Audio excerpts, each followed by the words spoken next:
బుటెలో first of all breakings చూద్దాం. నిర్మల్ జిల్లాలో దారుణం చోటు చేసుకుంది. ఖానాపూర్లోని శివాజీ నగర్లో యువతిపై ఓ యువకుడు గొడ్డలతో తెగబడ్డాడు. కర్కశంగా నరికి చంపాడు. పెళ్లిని నిరాకరించిందన్న కోపంతో శ్రీకాంత్ అనే యువకుడు ఉన్మాదిగా మారిపోయాడు. పక్కా ప్లాన్తో గొడ్డలితో దాడి చేసి చంపేశాడు. అడ్డుకునే క్రమంలో యువతి కుటుంబ సభ్యులపై కూడా దాడి చేశాడు. దీంతో వారికి కూడా తీవ్ర గాయాలయ్యాయి. కొంతకాలంగా యువతిని ప్రేమ పేరుతో వేధింపులకు గురి చేస్తున్నాడు శ్రీకాంత్. ఈ వేధింపులపై యువతి కుటుంబ సభ్యులు పోలీసులకు కూడా ఫిర్యాదు చేశారు. అయినా తీరులో మార్పు రాలేదు. మరింత పగ పెంచుకుని యువతిని చంపేశాడు శ్రీకాంత్.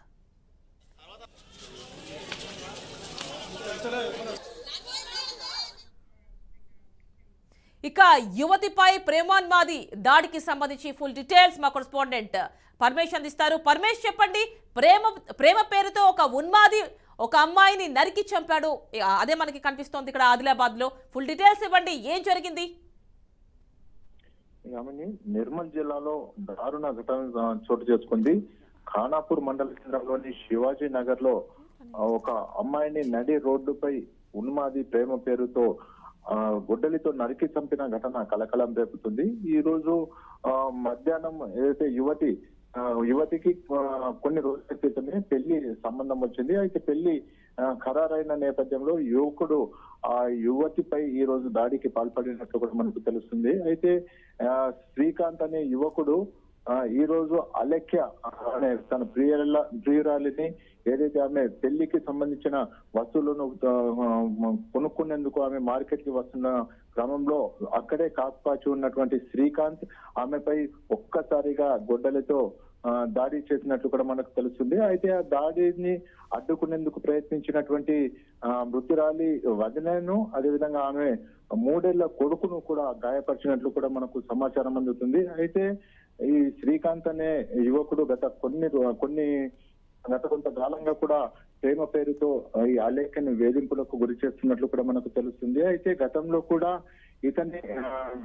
ఇతని వైఖరిని ఎండగట్టు ఏదైతే కుటుంబ సభ్యులు ఉన్నారో వీళ్ళు పోలీసులకు కూడా ఫిర్యాదు చేసినట్లు మనకు తెలుస్తుంది. అయితే గతంలో కూడా పోలీసులు పెద్దలు కూడా శ్రీకాంత్ ను పిలిపించి కౌన్సిలింగ్ కూడా ఇచ్చినట్టు తెలుస్తుంది. అయితే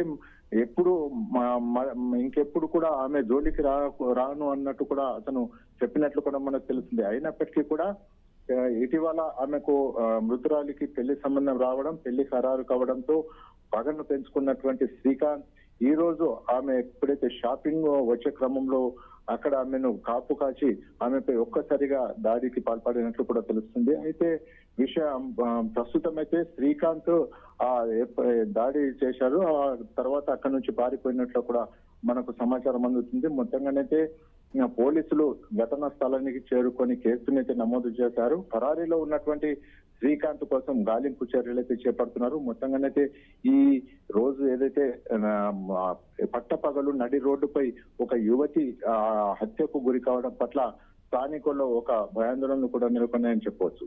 అంటే పరమేశ్వర్, ఈ శ్రీకాంత్ ఎవరైతే ఈ ఉన్మాది ఉన్నాడో అతని కుటుంబంతో మాట్లాడే ప్రయత్నం ఏం చేశారా? అయితే అతని కుటుంబం అంటే వాళ్ళు నివసించే చుట్టుపక్కల వాళ్ళు ఏమైనా చెప్తున్నారా అతని బిహేవియర్ ఏ విధంగా ఉండేది, ఎలాంటి అంశాల గురించి? అంటే Srikanth the one side love గా కూడా మనము చెప్పవచ్చు. గత కొంతకాలంకు కూడా ప్రేమ పేరుతో అలెఖ్యను వేధిస్తున్నట్లు కూడా అక్కడ ఉన్న స్థానికులు కూడా చెబుతున్నారు. అయితే ఏదైతే మృతురాలి కుటుంబ సభ్యులు ఉన్నారో గతంలో కూడా శ్రీకాంత్ ను హెచ్చరించినట్టు కూడా తెలుస్తుంది. అయినప్పటికీ అతనిలో మార్పు రాకపోవడంతో ఈ రోజు ఏకంగా ఆమెపై నడి రోడ్డుపై గొడ్డలితో దాడి చేసి హతమార్చినట్లు కూడా తెలుస్తుంది.